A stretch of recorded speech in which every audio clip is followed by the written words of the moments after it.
Hello, this is Greg from Renaissance Polyculture. Thought I'd show you a little bit about the farm instead of just talking about myself like last time.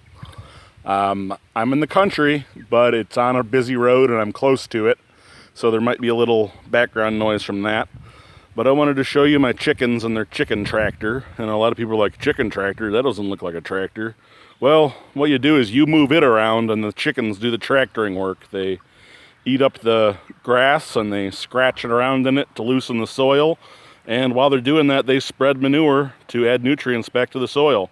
So instead of running a tractor all around cutting the grass, bringing it to them, collecting their manure and spreading it, you just let the chickens do the work right here in the field.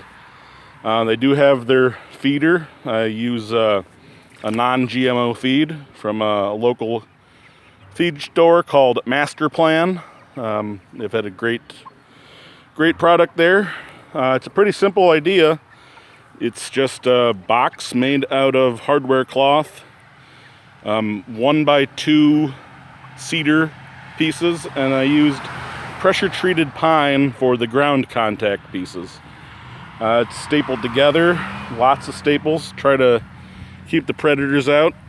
I've got a pretty simple watering system. It's a 5-gallon bucket, and it's got a little valve there so I can shut it off, and I'm not even sure if that's really worth the time or not, but it fills these cups, and there's a little spring in there, and when the cup gets empty, it refills itself from the line, and they can drink all they want.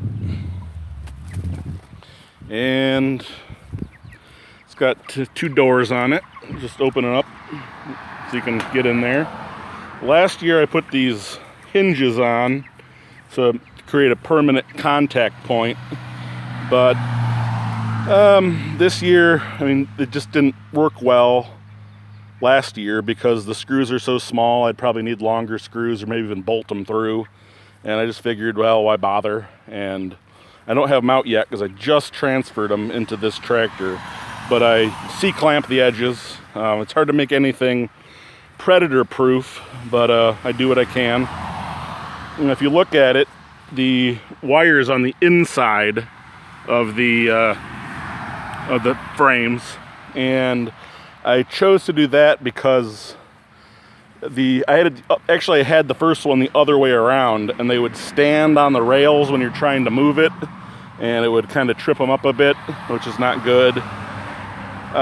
It's a little bit less room technically, but as long as you don't have too many stacked in here, you're gonna be fine. I don't want to overcrowd them. I think that leads to more competition for food than needed. And actually this guy over here, he got a little cut, probably from food pressure, because I had them all in the same tractor while they were little, and so I separated him off so I could treat him with some spray for his wound, and hopefully he'll be fine. It's pretty superficial, but it's easier to keep him alone than to try to sort him out every time. But I put him right next to him, right next to the others, so they can kind of be together, so he won't feel so lonely.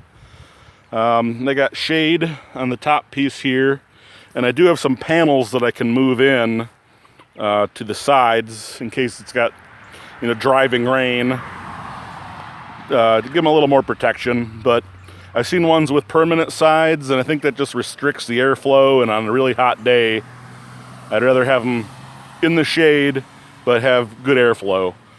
It's pretty basic, but it worked last year with no problems, and here's hoping that this year will be fine too. And be sure to put any questions in the comments, and I'll get back to you on that. But just trying to keep my chickens happy, on pasture, good feed, fresh water right from a deep well. It's pretty good stuff. And on July 15th we will have chickens for the freezer, but they're sold out, so get on it for next time. Thanks a lot. Have a great day.